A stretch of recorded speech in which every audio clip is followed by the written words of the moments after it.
Viewers, আসন্ন জাতীয় নির্বাচন ২০২৬ এটাতে কি বিএনপি ব্যাকফুটে?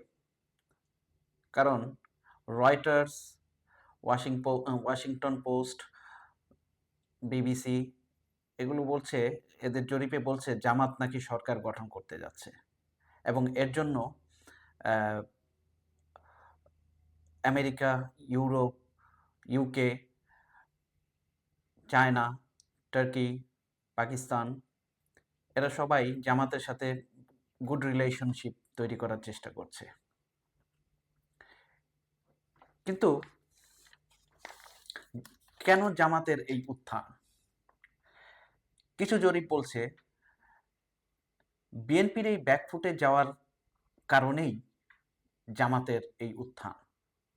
বিএনপির ব্যাকফুটে যাওয়ার যে কারণগুলো, সেগুলোর মধ্যে আমরা অ্যানালাইসিস করে যেটা পেয়েছি এবং আমাদের কর্মীরা, আমাদের স্টাফরা ফিল্ড ওয়ার্ক করে যা পেয়েছে, সেগুলোর মধ্যে হচ্ছে তাদের রিপোর্টগুলি বলছি আমি। যেমন ধরেন বিএনপির চাঁদাবাজি, অন্তর্কলহ, আওয়ামী লীগের পুনর্বাসন, ভারত নির্ভরতা, তামিম ইকবাল ইস্যু,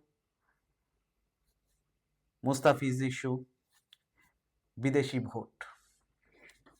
আমি একে একে এগুলো বলছি, কারণ কিছু এক্সপ্লেনেশন দেওয়ার চেষ্টা করছি আমি। যেমন প্রথমে আসছে চাঁদাবাজি।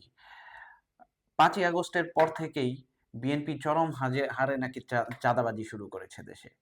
এটা বিএনপির লোকেরাই বলছে, যারা অনেকদিন যাবৎ বিএনপি করতেন, তারাও বলছেন যে না, এবার দাঁড়িপাল্লায় ভোট দেব, মানে জামাতকে ভোট দিয়ে একবার একবার চান্স দেওয়ার চেষ্টা করছে। মা বোনেরা সবাই, আম, দেশের আনাচে কানাচে যারা আছে, তারা সবাই জামাতকেই ভোট দেওয়ার চেষ্টা করছে, যেটা মানে জামাতকে ভোট দেবে বলেই চিন্তা করছে। কারণ এটা আমরা ইউনিভার্সিটির ইলেকশনগুলিতেও দেখেছি। এছাড়া আছে আপনার অন্তর্কলহ। বিএনপির ভেতরে অন্তর্কলহ প্রচুর।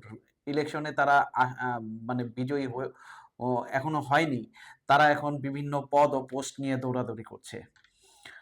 এছাড়া আছে আপনার সেটা কি বলে, আওয়ামী লীগ পুনর্বাসন। বর্তমান বেশ কিছু যে সমস্ত স্টেটমেন্ট এসেছে, আহ, ব- আহ, যে আওয়ামী লীগকে নিয়ে, তারা আওয়ামী লীগকে সাথে ক্ষমতায় গেলে আবার আওয়ামী লীগকে নিয়ে আসবে, বা বিএনপির মঞ্চে উঠে অনেকে জয় বাংলা বলেছে, জয় আওয়ামী লীগ, জয় শেখ হাসিনা এসব বলেছে, বা জয় বঙ্গবন্ধু। এগুলো মানুষের মনে ফেলেছে এফেক্ট ফেলেছে। এছাড়াও আছে যেমন ধরেন ভারত নির্ভরতা। এখন বিএনপি এখন আবার সেই আম, সেটাকে কি বলে, আহ, আহ, আওয়ামী লীগের ভয়েসেই কথা বলছে। যেমন ভারতকে নিয়ে, ভারতকে তারা খুব কিছু বেশি গুরুত্ব দিচ্ছে, যেটা বাংলাদেশের মানুষ পছন্দ করছে না।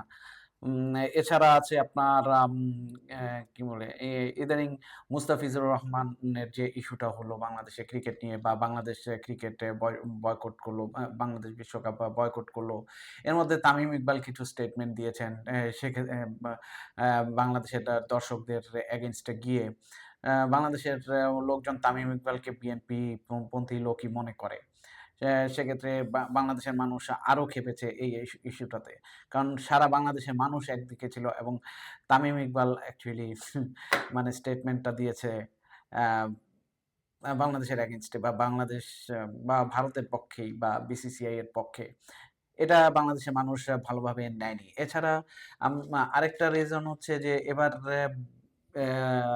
প্রবাসীরা ভোট দিতে পারছে। প্রবাসীদের যে সমস্ত ব্যাপার আমরা লক্ষ্য করলাম, সেক্ষেত্রে